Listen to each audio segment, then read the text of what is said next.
Discharge అయ్యారు. పోలీసులు Madhuri statement తీసుకున్నారు. మధ్యాహ్నం దివ్యల మాధురి కారుకు ప్రమాదం జరిగింది. పలాస సమీపంలో టోల్గేట్ దగ్గర యాక్సిడెంట్ అయింది.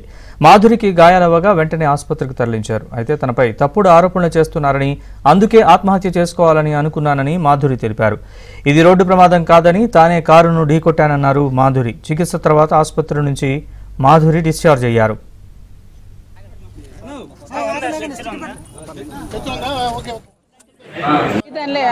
బ్లడ్ టెస్ట్ ఇమ్మన్నారు. ఆల్కహాల్ టెస్ట్ చేస్తారంట. బ్రీత్ అనలైజర్ చేయమంటే బ్రీత్ అనలైజర్ ముందు చేసుకోండి అంటే బ్రీత్ అనలైజర్ కాదు బ్లడ్ టెస్ట్ అన్నారు. ఆ బ్లడ్ టెస్ట్ కి ముందు బ్రీత్ అనలైజర్ చేయమని చెప్పాను. బ్రీత్ అనలైజర్ టెస్ట్ చేశారు, అది 0 వచ్చింది. శాంపిల్, బ్లడ్ శాంపిల్ కూడా తీసుకున్నారు. They can manipulate the blood sample also. ఇది మీరు గుర్తుపెట్టుకోవాలని మీరే తరచుకోవాలని చెప్తున్నా. ఇది కొంచెం ఐ విజన్ బ్లర్ గా తల ఇది ఉంది, క్లాట్ ఏదో ఉందంట. స్కాన్ చేయాలి, ఇప్పుడు వైజాగ్ వెళ్ళి స్కాన్ చేస్తాం. ప్రెసెంట్ ఆరోగ్యం అంటే పర్వాలేదు. ఐ విజన్ కొంచెం బ్లర్ గా ఉంది. హెడ్ కి ఇంజురీ అయ్యి స్వెల్లింగ్ బ్లడ్ క్లాట్ అయింది. అది స్కాన్ చూస్తే తెలుస్తుంది ఏమైంది అనేది. యాక్సిడెంట్ తీరు చూస్తే చాలా పెద్ద యాక్సిడెంట్ గానే అయ్యింది. బట్ మీరు కొంత అదే పెద్ద నాకు ఇక్కడ కొంచెం ఇక్కడ లిప్ అవి గాయాలయ్యాయి. ఇక్కడ కొంచెం పెద్ద క్లాట్ అయింది. క్లాట్ ఇప్పుడు ఎంఆర్ఐ తీస్తే ఏం జరిగింది అనేది తెలుస్తుంది. అదే ఇంకేం ఏదైనప్పటికీ కూడా అవకాశం ఉన్నట్టే కదా, మీకు వచ్చినట్టే కదా. చూడాలి అదే మరి లైఫ్, ఇది సెకండ్ లైఫ్ అనుకుంటున్నాను. క్షణకాలంలో ఆ నిర్ణయం కొంచెం ఆత్మహత్య తప్పే తెలుసు, కానీ నా ఫేస్ లో ఉంటే తెలుస్తుంది ఎవరికైనా పెయిన్. ఎవరైనా పిల్లలు వచ్చి అలా అడిగితే ఎంత బాధగా ఉంటుందో తెలుస్తుంది. బట్ దీన్ని కూడా రాజకీయం చేయాలని చూసారు లోపల. మిమ్మల్ని కూడా ఎలా చేయలేదు చూసారు కదా మీరే. ఎవరిని కూడా ఎలా చేయలేదు. మీడియా ఎలా చేయకుండా లోపల చేయాల్సినంత ఇక్కడ సీక్రెసీ ఏముందో అడగండి మీరు పోలీసులు. మీడియాకి ఎందుకు మీకు ఎలా చేయలేదు? మిమ్మల్ని మీకు ఎందుకు ఎలా చేయలేదు మీడియాకి? ఏంటో బ్లడ్ అంతా శాంపిల్స్ తీసుకున్నారు. మరి నేను ఇవ్వనన్నా మీడియాకి రమ్మనండి, మీడియా సమక్షంలో మీరు టెస్టులు చేయండి అంటే ఒప్పుకోలేదు. అట్లీస్ట్ మా ఫోన్లో మేము వీడియో తీస్తాము, మీరు మాకు ఎందుకు టెస్టులు చేస్తున్నారంటే దానికి ఒప్పుకోలేదు. మరి మీరు వాళ్ళకి అడగండి మిమ్మల్ని ఎందుకు ఎలా చేయలేదు. మీకు రైట్ ఉంది కదా, వచ్చే రైట్. అంత సీక్రెట్గా నాకు ఇంతమంది పెట్టి ఇంతమందితో చేయాల్సినంత అవసరం ఏముంది? డాక్టర్ ఒకళ్ళు ఉంటే సరిపోతుంది కదా. ఇంతమంది పెట్టి ఏదో క్రైమ్ మర్డర్ లాగా నేనేదో సూసైడ్ చేసుకుని నేను అడ్మిట్ అయితే నేనేదో మర్డర్ చేసి వచ్చినట్టు వీళ్ళంతా బిహేవ్ చేస్తారు లోపల. ఈవెన్ ఫోన్స్ కూడా అడుగుతున్నారు నావి. నా ఫోన్స్ ఎక్కడ ఉన్నాయో నాకు తెలియదు ఇవ్వడానికి. మరి అవి మీరు వాళ్ళని క్వశ్చన్ చేయండి. మొబైల్ డ్రైవింగ్ నేను ఫోన్ కూడా మాట్లాడలేదండి. ఫోన్ మాట్లాడాక నేను నేర్చుకుంటూ వచ్చాను.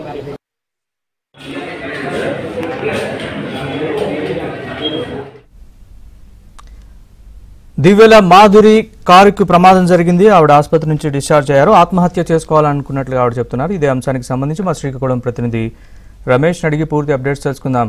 రమేష్, చెప్పండి పూర్తి వివరాలు. నరేష్, కొద్దిసేపటి క్రితమే ఏదైతే దువ్వాడ వ్యవహారంలో ఆరోపణలు ఎదుర్కొన్నటువంటి దివ్యల మాధురి సమాధానం గురైంది. ఆ తర్వాత ఆమెను ప్రభుత్వ ఆసుపత్రి పలాసకు తీసుకువచ్చారు. చికిత్స అనంతరం కొద్దిసేపటి క్రితమే ఆమెని డిశ్చార్జ్ చేశారు. అంటే తలభాగంలో కాస్త కణత ఏర్పడింది, బ్లడ్ క్లాట్ అయినట్టుంది అనేటటువంటి అనుమానాలు వైద్యులు వ్యక్తం చేసినటువంటి నేపథ్యంలో ఆమెను విశాఖలోని ప్రైవేట్ ఆసుపత్రికి తను అంటే కేజీహెచ్కి రిఫర్ చేసినప్పటికీ కూడా తను ఒక ప్రైవేట్ ఆసుపత్రికి వెళ్తానని వైద్యులను కోరింది. ఈ నేపథ్యంలో ప్రైవేట్ ఆసుపత్రికి ఆమె సొంత కారులో పలాస నుంచి కొద్దిసేపటి క్రితమే పయనమయ్యారు. అయితే ముఖ్యంగా కారు యాక్సిడెంట్ కి సంబంధించి ఆమె చేస్తున్నటువంటి ఆ వ్యాఖ్యలు అంటే డిశ్చార్జ్ తర్వాత మీడియాతో స్పష్టంగా కొన్ని మాట్లాడింది. కొన్ని అంశాలు ముఖ్యంగా దువ్వాడ వాణి 2 రోజులుగా తన పైన చేస్తున్నటువంటి ఆరోపణలు ఏవైతే ఉన్నాయో వాటికి మానసికంగా ఇబ్బంది పడి తీవ్రమైనటువంటి మనోవేదనకు గురయ్యి తను సెల్ఫ్ యాక్సిడెంట్ కు చేసుకోవటానికి గురయ్యాననేటటువంటిది ఆమె చెప్తోంది. అయితే పోలీసులు చెప్తున్నటువంటి అనుమానిస్తున్నటువంటి దానికును ఆమె చెప్తున్నటువంటి మాటలకు కొంత వైరుధ్యం కనబడుతోంది. అయితే ముఖ్యంగా అతి స్పీడ్ గా వచ్చి వెనక నుంచి ఇంకొక కారును ఢీకొట్టి ఆత్మహత్య చేసుకోవాలనుకోవటం అనేటటువంటిది సాధారణంగా జరగదు. ఆమె మీడియాతో మాట్లాడుతున్నప్పుడు చాలా అంటే 2 రోజుల నుంచి జరుగుతున్నటువంటి పరిణామాలపైన తన పిల్లలు తనను క్వశ్చన్ చేశారు. ఈ నేపథ్యంలోనే తను జర్నీ చేస్తున్నటువంటి సమయంలో అవన్నీ గుర్తొచ్చాయి. పిల్లలు కూడా ఫోన్ చేశారు. అదే సమయంలో వెంటనే అతి స్పీడ్ గా వెళ్లి ఆత్మహత్య చేసుకోవాలి, కారుతో యాక్సిడెంట్ గురై ఆత్మహత్య చేసుకోవాలనేటటువంటి భావనకు వచ్చే తనకు యాక్సిడెంట్ చేసుకున్నాను, దీని వెనక కుట్ర ఏమీ లేదు, తను చనిపోవాలనుకునే యాక్సిడెంట్ చేసుకున్నాను అనేటటువంటిది ఒకటి చెప్పింది. దాంతో పాటుగా ముఖ్యంగా దువ్వాడి వాణి తను ఇప్పుడు వైద్యానికి సహకరించలేదు చాలాసేపు. అయినప్పటికీ కూడా పోలీసులు ఆమెకు నచ్చజెప్పి బలవంతంగా వైద్య పరీక్షలు నిర్వహించారు. ఆ తర్వాత ఆమెకు ట్రీట్మెంట్ కూడా చేసిన తర్వాత ఆమె డిశ్చార్జ్ చేశారు. రెండవది ఆమెకు సంబంధించి దువ్వాడ వాణిపైన కీలకమైనటువంటి వ్యాఖ్యలు చేశారు. ఒకవేళ తన స్టేట్మెంట్ రికార్డ్ చేసుకుని దువ్వాడ వాణిని అరెస్ట్ చేయాలి, లేని పక్షంలో మళ్ళీ సూసైడ్ చేసుకుంటానని చెప్పి పోలీసులు వాంగ్మూలంలో తెలిపింది. దాంతో పాటుగా ముఖ్యంగా తనకేమైనా జరిగితే అంటే తనకు సంబంధించి ఆరోపణలు చేశారు, ఇవన్నీ కూడా 2 రోజులుగా తన వల్లే తన కుటుంబం నాశనమైందని దువ్వాడ వాణి చెప్తోంది. కాబట్టి తనకు చనిపోతే దానికి కారణం కూడా దువ్వాడ వాణి అవుతుంది అనేటటువంటిది కూడా ఆమె స్పష్టంగా చెప్పడం. దాంతో పాటుగా పోలీసుల పైన కూడా కొన్ని ఆరోపణలు చేశారు. తనకు టెస్టులు చేసేటప్పుడు బ్రీత్ అనలైజ్ టెస్ట్ చేశారు, బ్లడ్ టెస్టులు చేశారు, మిగిలినటువంటి టెస్టులన్నింటినీ కూడా పరీక్షలు నిర్వహించారు. అంటే కామన్ గా యాక్సిడెంట్ జరిగేటప్పుడు డ్రైవింగ్ సీట్ లో ఉండేటటువంటి వ్యక్తికి చేసేటటువంటి టెస్టులన్నీ కూడా ఆమెకు కూడా నిర్వహించారు. ఎందుకంటే ఆమె ఒక్కతే కారులో ఉంది, ఆమె డ్రైవ్ చేసింది, అత్యంత స్పీడ్ గా వచ్చి యాక్సిడెంట్ చేసింది. కాబట్టి అసలు ఇది కావాలని ఆమె చెప్తున్నట్టు సెల్ఫ్ యాక్సిడెంటా లేకపోతే అనుకోకుండా ప్రమాదం జరిగింది, అంటే అతివేగంగా డ్రైవ్ చేయడం వల్ల ప్రమాదం జరిగింది అనేటటువంటి కోణంలో పోలీసులు దర్యాప్తు చేస్తున్నారు. కొద్దిసేపటి క్రితం అలాగే డిఎస్పీ కూడా మీడియాతో మాట్లాడారు, విషయాలన్నీ కూడా చెప్పారు. దర్యాప్తు ప్రాథమిక స్థాయిలో ఉంది, దీనికి సంబంధించి ఇంకా స్క్రీన్ దగ్గరకు వెళ్లి పరిశీలించిన తర్వాత ఆమె చెప్తున్నటువంటి మాటలకును వాస్తవాల పరిస్థితులకు ఎంతవరకు బంతరం ఉంది అనేటటువంటి దానిపైన ఫర్దర్ గా యాక్షన్ ఉంటుంది అనేటటువంటిది పలాస డిఎస్పీ ప్రకటించారు. మొత్తానికైతే యాక్సిడెంట్ జరిగిన తర్వాత ఆసుపత్రిలో చికిత్స పొంది మళ్ళీ ఆమె డిశ్చార్జ్ చేసి విశాఖపట్నానికి తరలించారు. ప్రస్తుతం దువ్వాడ శ్రీనివాస్ ఇంటి దగ్గర మాత్రం ఆయన దువ్వాడ శ్రీనివాస్ భార్య పిల్లలు ప్రస్తుతం అయితే తమ నిరసన కార్యక్రమాన్ని కొనసాగిస్తున్నటువంటి పరిస్థితి ఉంది. రమేష్, అయితే పోలీసుల వైపు నుంచి పోలీసులు ఏం చెప్తున్నారు ఈ వ్యవహారానికి సంబంధించి? కొద్దిసేపటి క్రితం డిఎస్పీ శ్రీనివాసరావు కూడా మీడియాతో మాట్లాడారు.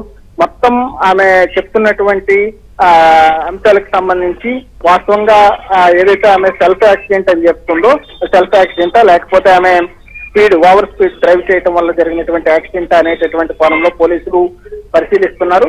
ఏదైతే టోల్ ప్లాజా దగ్గరలో యాక్సిడెంట్ జరిగింది కాబట్టి అక్కడ ఉండేటటువంటి సీసీటీవీ ఫుటేజ్ ను కూడా పరిశీలిస్తున్నారు. ఆమె ఎంత స్పీడ్ లో వస్తుంది, ప్రమాదం జరిగేటటువంటి సమయంలో ఫోన్ మాట్లాడుతుంది కాబట్టి ఆ ఫోన్ ఎవరితో మాట్లాడుతుంది, ఎందుకు యాక్సిడెంట్ చేసుకుంది అనేటటువంటి కోణంలో కూడా పోలీసులు విచారిస్తున్నారు. దాంతో పాటుగా మొత్తం కూడా ఆమె కూడా ఏమైనా ఆల్కహాల్ సేవించి ఉందా ఆ సమయంలో అనేటటువంటి కోణంలో బ్రీత్ అనలైజ్ టెస్ట్ చేశారు, రక్త పరీక్షలు నిర్వహించారు. ఇవన్నీ చేసిన తర్వాత ఆమెను ఫర్దర్ గా ట్రీట్మెంట్ కోసం విశాఖకు పంపించారు. మొత్తానికైతే పోలీసులు 25-20% మాత్రమే విచారణ జరిగింది. పూర్తి స్థాయి వివరాలు రావడానికి ఇంకా సమయం పడుతుంది కాబట్టి విచారణ తర్వాత మరోసారి మీడియా ముందుకు వస్తామని చెప్తున్నారు. మొత్తానికైతే అక్కడ దువ్వాడ శ్రీనివాస్ సంబంధించినటువంటి ఎపిసోడ్ 3 రోజులుగా ఉత్కంఠగా సాగుతోంది, రాష్ట్ర వ్యాప్తంగా చర్చ జరుగుతోంది.